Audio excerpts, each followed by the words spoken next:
Welcome back to CEEN Caribbean News. It's now time to go in depth. President of the People's National Party and Prime Minister of Jamaica, Portia Simpson Miller, has finally announced the date for the general elections.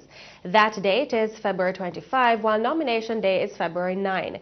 But why wait until now to announce the election date after placing the country on alert for elections from summer last year? And to whose benefit will these early polls be?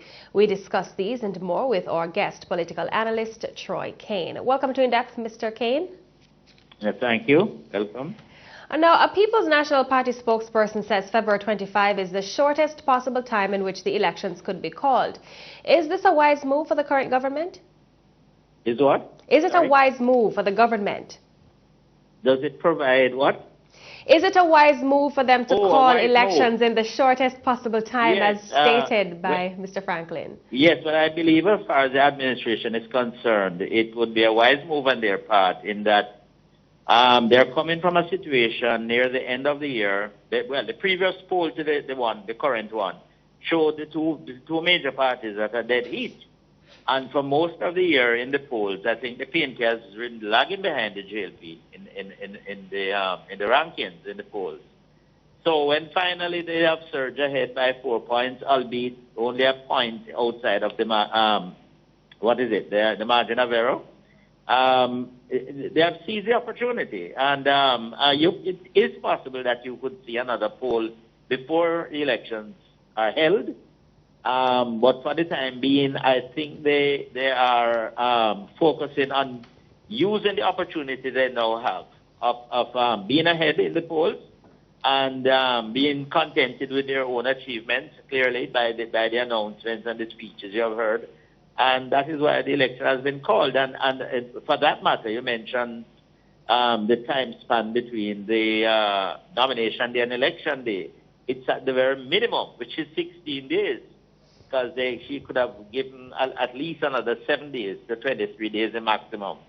And I just watched an interview with Mr. Fisher, the Chief Electoral Officer, who is not complaining about that fact, because he said he can cope, but would rather have had the 7 extra days, to get themselves properly ready. Now, you noted that last year we saw where the PNP kept lagging behind the JLP in the polls, and this is one chance where we see that the PNP has spun ahead by 4 points. Is it then possible that the JLP could pull an upset in these polls? Quite possible. And for that matter, too, I believe that this election will be a very close contest, perhaps resembling the one in 2007. I would not be very, very surprised if the score ends up 31-32. And either way, with this kind of with the kind of poll results you get, and with the kind of closeness, and this leads to another point regarding marginal seats, which will influence that kind of vote. In that the last election produced at least 23 marginal seats out of the 63. That's a third of all the seats in the lower house. So and a lot of these marginal seats are now held by the PNP because most of them were seats previously held by the JLP. So if the JLP has a campaign that is intelligent and productive, then they could end up picking back up a lot of the seats they once held, at least prior to 2011.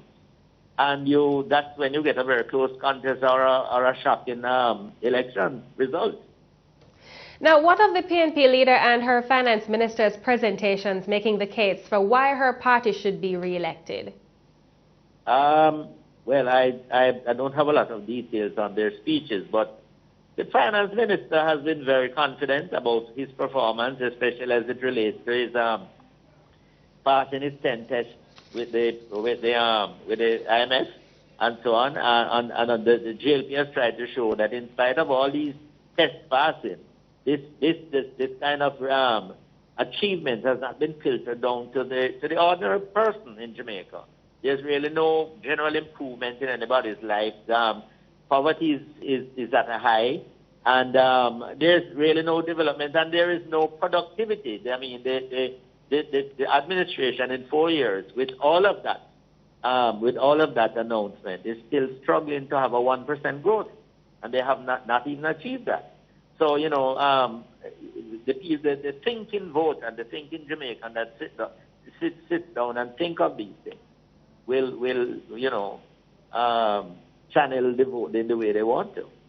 Now, based on the turnout Sunday night, was the PNP's base adequately energized by the party leader? Yes, it seems so. I mean, you have to give credit to the PNP. I mean, every time you think that the PNP is down, don't bother believe that they're out. They're a very resilient political party. And one of these, I think everybody by now understand that what the PNP lacks in management of the country when they're in power, they certainly make up for organization on the ground, right? And that is why they have a larger core support of voters than the JLP, which explains why they're now leading in the polls. Because of the opposite to Jamaican politics now. When you take a poll, the results are really, the positive and minus results are really down to the core supporters, right? So anything is possible. The Jamaica Labour Party has put forth what they describe as a solution to fixing the plethora of problems the country now has. One of their recommendations is the ultimate elimination the Jamaica Labour Party has, sorry, repeat that for me. They've put forward what they have described as solutions to fixing the problems of the country. Right. One of their recommendations is the ultimate elimination of the income tax. Is that enough to return them to the ruling side of the House of Parliament? I doubt it. I don't know how much believability that will attract from the voters and from Jamaicans in general. I don't know the details of that plan, but it's an interesting prospect if it works, right? But I don't think that will necessarily get them a lot of votes. I think in the long run, elections in Jamaica really won or lost on the ground. It really won or lost in the constituencies themselves. And if the Labour Party can put up good organization on the ground, especially in the marginal seats, where an acquisition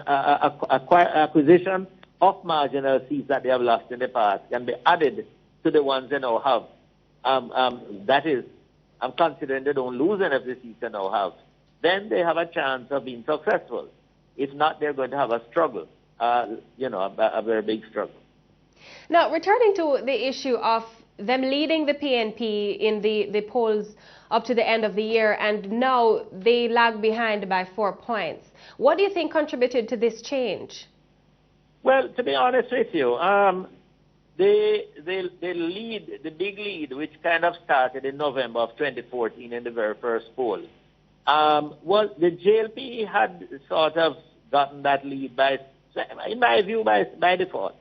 It really wasn't so much what the JLP was doing, I thought, but what the PNP was doing to themselves, and especially as it led up to near the end of last year, where you have all these challenges and protests within PNP constituencies, lots of quarrels, lots of this, lots of that, back and forth, where the party was generally seen in total disarray. And to that extent, these poll findings are a shock to many Jamaicans because they can't understand. Well, I guess maybe a lot assume too much that those things had influenced the JLP to have soared way ahead.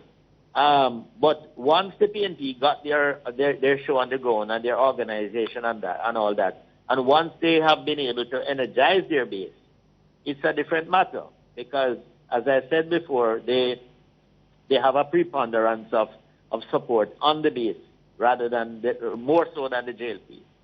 So that is what the position is. What should both parties be doing right now to ensure that they are victorious when the polls are held on February 25? Well, they have to make sure that they continue to energize their base. They have to make sure that they have very effective public meetings, right? That says a lot. That shore up the support. They have to, I guess it's maybe a little too late now. By now, you should have finished all your canvasses and know exactly where your support is and where it isn't. And most important, they need to get all their voters out on election day. Because it's in the final analysis, it's the lack of getting the voters out that not only attribute to a party's loss or defeat, loss or victory, but also how it alludes to the voter turnout nationally and what percentage ended up being in apathy. Thank you very much for sharing your expertise, Mr. Kane. Okay, all the best. Have a good evening. Jamaica votes on February 25. That fact was the base of our discussion with political analysts Richard Dickey Crawford. With Mr. Troy Kane.